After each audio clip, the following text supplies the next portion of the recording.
First, let me say that I'm glad to see that in the latest survey of FNL members, that decarbonisation remains high on the list of corporate priorities. This suggests to me that your businesses are resisting the current pushback on climate and wider environmental initiatives that we've been witnessing in other sectors, such as finance and oil and gas.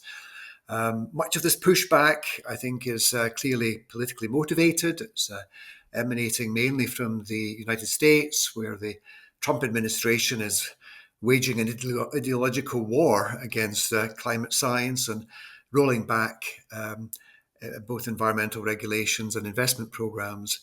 And also, right-wing parties here in Europe are also politicizing net zero, often opposing the transition to low-carbon renewable energy.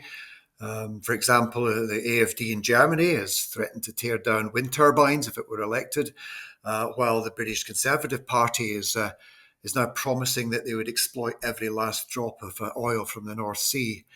But fortunately, many businesses are undeterred by all of this and are continuing to implement their green logistics strategies, even in countries where governments are weakening or even abandoning their climate commitments.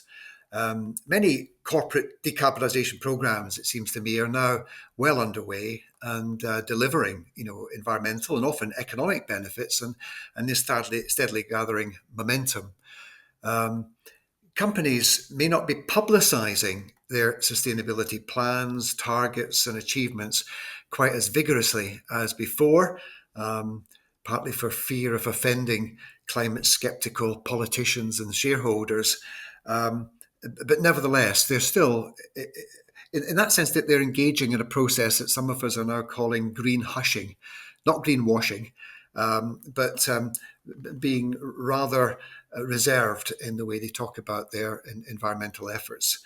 But the main thing is that they're continuing to do the right thing, certainly as far as decarbonisation is concerned, because that's in the long-term interests of business, society, and the planet. I think it's very worrying that this former political consensus on the need for urgent climate action has broken down at a time when the climate science is getting much more alarming, and when we can see in daily news reports the evidence of the destabilisation of weather systems.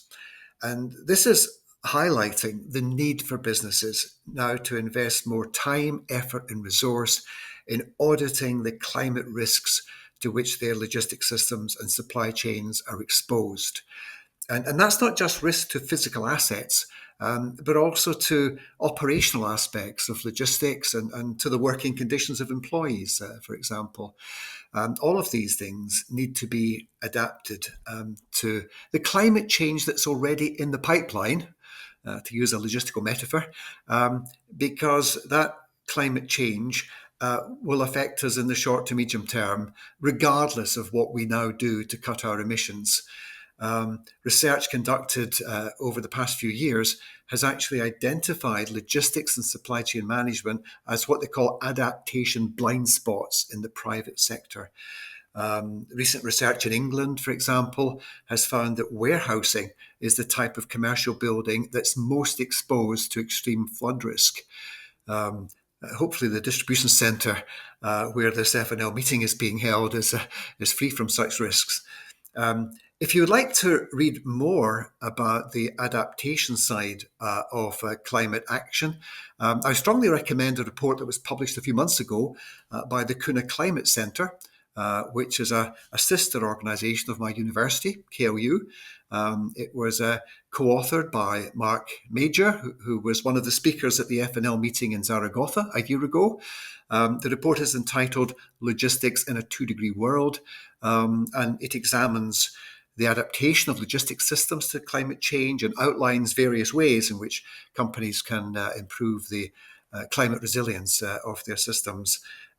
This report, here it is, has a truck driving across a desert landscape on the front cover.